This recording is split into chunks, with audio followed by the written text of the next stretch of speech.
नमस्कार दोस्तों, आज आप सबका इस नए वीडियो में फिर से स्वागत है।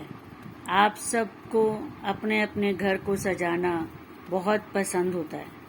घर को सजाना तो सभी हमेशा घर को सजाते हैं, पर्दों से, अच्छे अच्छे फर्नीचर, बहुत सारी चीज़ों से हम सभी को घर सजाना पसंद है। पर घर का जितना आप अंदर से घर को सजाते हैं, उतना ही घर का मुख्य द्वार, मेन एंट्रेंस भी उतना ही इम्पोर्टेंट होता है। आप अपने घर का मेन एंट्रेंस ज़रूर से सजाएं और उसे साफ सुथरा रखें वास्तु के हिसाब से। और लक्ष्मी के आगमन के लिए भी हमारे घर का मेन एंट्रेंस साफ सुथरा, सजा हुआ, डेकोरेटेड रहना बहुत ज़रूरी है। घर के आसपास आप क्या क्या ना रखें और आप किस तरीके से अपने घर के मेन एंट्रेंस को सजाएं, उसमें बहुत सारी चीज़ें हैं। और किस तरीके की चीज़ें आप अपने घर के मेन एंट्रेंस के आसपास ना रखें। सबसे पहले जो लोग करते हैं कि शू रैक को घर के बाहर, जो पुराने ज़माने की परंपरा होती थी कि जूतों को बाहर रखो, उसके हिसाब से लोग आजकल जूते तो पहन कर आते हैं, लेकिन जूते की रैक को घर के बाहर लगा देते हैं और शूज सारे घर के आसपास बाहर मेन एंट्रेंस पे शूज फैले रहते हैं और जूते की रैक भी बाहर होती है। उसको, शू रैक को बिल्कुल घर के मेन एंट्रेंस पे ना लगाएं। आप शू रैक को घर के अंदर किसी एक कॉर्नर में, किसी नॉर्थ वेस्ट कॉर्नर में या फिर वेस्ट कॉर्नर में ऐसे लगा सकते हैं। आप अंदर कोई भी अलमीरा या शू रैक ही जो बना रहे हैं वो भी आप अंदर लगा सकते हैं, या आप अपने कपड़ों की वार्डरोब में ही नीचे के सेल्फ में आप शूज लगा सकते हैं। और या अलग से उसको नीचे एक अलग सा ड्रॉअर बनवा सकते हैं आप रैक, अलमीरा के अंदर ही साथ में सबसे नीचे अलग ड्रॉअर बनवा सकते हैं जो कपड़ों से अलग होगा, बाकी अलमीरा अलग होगी। और इस तरीके से आप हर अलमीरा में ऐसा कर सकते हैं। और आप अगर आप पूरी शूज रैक अलग बनवाते हैं तो उसको भी आप किसी भी रूम में या जो बीच का पैसेज कोई एरिया हो आपका, वहाँ लगा सकते हैं। लेकिन मेन एंट्रेंस पे या घर में घुसते ही बिल्कुल वहाँ पर जो पैसेज का एरिया हो या कोई भी एंट्रेंस एरिया हो आपका, वहाँ पर आप शू रैक ना रखें, ना ओपन ना क्लोज्ड। आप शू रैक वहाँ ना रखें, ना घुसते ही घर में और ना घर के बाहर दरवाजे के पास।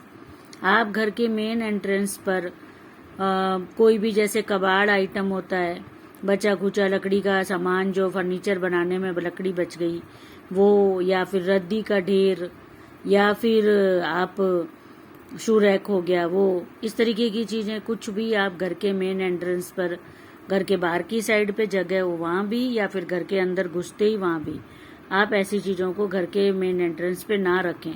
डस्टबिन भी आप घर के मेन एंट्रेंस पर, दरवाजे के आसपास, अगर आपके पास दरवाजे के पीछे जगह है तो आप सोचें कि अगर हम डस्टबिन को वहाँ रख दें तो वो भी वहाँ ना रखें।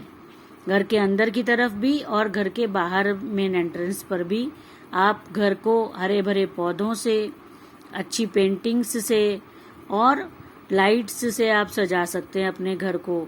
और डेकोरेटिव चीज़ें, या चाहे DIY बनाए हुए हों, चाहे बाहर से खरीदे हुए हों, बर्ड्स की पिक्चर या फिर बर्ड हाउसेस या नेस्ट छोटे छोटे, या फिर और कुछ पौधे लगा सकते हैं आप, पेंटिंग्स लगा सकते हैं, वॉल हैंगिंग लगा सकते हैं आप, या और किसी भी तरीके से मिट्टी के आजकल बहुत सारे डेकोरेटिव सामान मिलते हैं, उनको लगाकर, फूलों को लगाकर, रंगोली बना के, ऐसे आप कई तरीके से अपने घर के मेन एंट्रेंस को सजा सकते हैं, घर के अंदर की तरफ से भी और घर के बाहर तरफ से। तो ये सारी चीज़ों को लगा के बहुत सुंदर लुक दे सकते हैं। नेम प्लेट घर के बाहर जरूर लगाएं। नेम प्लेट पर आपका पूरा नाम हो, और आपका हस्बैंड वाइफ का नाम भी हो सकता है, या जिसके भी नाम को आप बाहर लगाना चाह रहे हैं, किसी बड़े का नाम हो या चाहे किसी का भी नाम हो, वो नाम पूरा नाम हो सरनेम के साथ, उसको कंप्लीट नाम लगाएं उसमें। और उसमें कहीं पर भी आप डॉट ना लगाएं। और आप उस नेम प्लेट को भी बहुत साफ सुंदर, अगर नेम प्लेट कभी टूट जाती है या उसमें कोई क्रैक आ जाता है तो आप उसे भी हटा दीजिए, दूसरी लगा दीजिए। चाहे आप अपनी हाथ की बनाई हुई या फिर कोई वुडन फ्रेम पर लगाएं, वो कोई भी दिक्कत नहीं है। लेकिन जो आपकी नेम प्लेट अगर टूट जाए, चाहे वो हाथ से बनाई हुई हो, चाहे वो दीवार में आपकी टाइल्स में लगाई हुई हो, अगर वो टूट जाती है तो ज़रूर से उसे रिप्लेस कर दीजिए। और पहले वाली नेम प्लेट जो टूट गई है उसको अगर आप निकाल नहीं पा रहे कि अगर वो दीवार में बनी हुई है टाइल्स में, आप उसको निकाल नहीं सकते, तो आप उसको पूरा पेंट कर दीजिए, नेम ढक जाएगा पेंट में। और फिर उसको टूटी हुई टाइल को रिपेयर करवा के पहले पेंट कर दीजिए, जिससे नाम जो है वो पेंट में ढक जाए। अब वहाँ पर नाम नहीं है, अब आप उस टूटी हुई टाइल को रिपेयर करवा दीजिए और उसके बाद आप उसके ऊपर या दूसरी जगह पे जहाँ भी आप चाहें आप नई नेम प्लेट लगा दीजिए। घर के आसपास आप राइट साइड में, घर के राइट साइड में राइट वॉल पर आप नेम प्लेट को लगाएं। और घर के मेन एंट्रेंस को आप जैसे चीते की खाल या बारहसिंगा के सींग या फिर कोई तलवार जैसी नुकीली चीजें, ऐसी चीजों से डेकोरेट ना करें।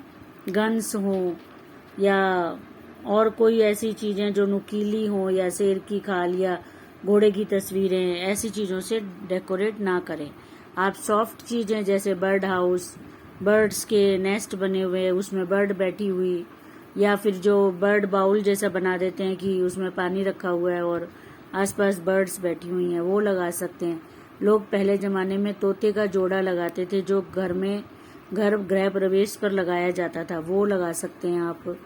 उसमें आप जैसे गुजराती जो डेकोरेटिव पीसेस टाइप से होते हैं वो लगा सकते हैं, या फिर जैसा भी आप लगाना चाहें वो लगा सकते हैं आप। और कोई बहुत सुंदर सुंदर चीजें, प्लांट्स बहुत सारे लगा सकते हैं, फूलों के प्लांट्स लगा सकते हैं, या आप इंडोर प्लांट्स लगा सकते हैं घर के साइड पे, कैसे भी। लेकिन आप जैसे कैक्टस और नागफनी का पौधा, या फिर उसका जो वो कांटेदार एक पौधा आता है जो जिसमें कांटे जैसे धतूरे के जो पौधे होते हैं, वो सब ना लगाएं।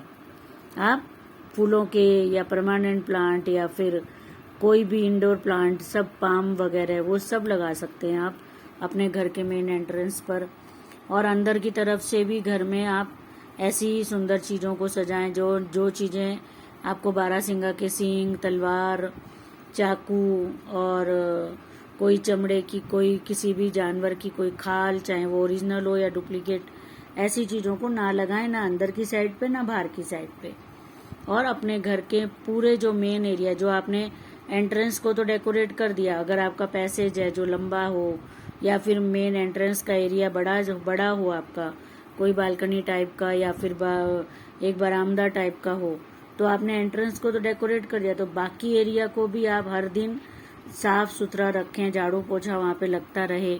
और वहाँ पर किसी भी तरीके की जैसे चप्पलों का ढेर या गंदे पायदान, वो सब ना हो। और बिजली का खंबा या टूटी फूटी वायर्स, इस तरीके की चीजें वहाँ पे ना पड़ी हों, साफ सुथरा हो वो। आप वहाँ पर चाहें कोई कारपेट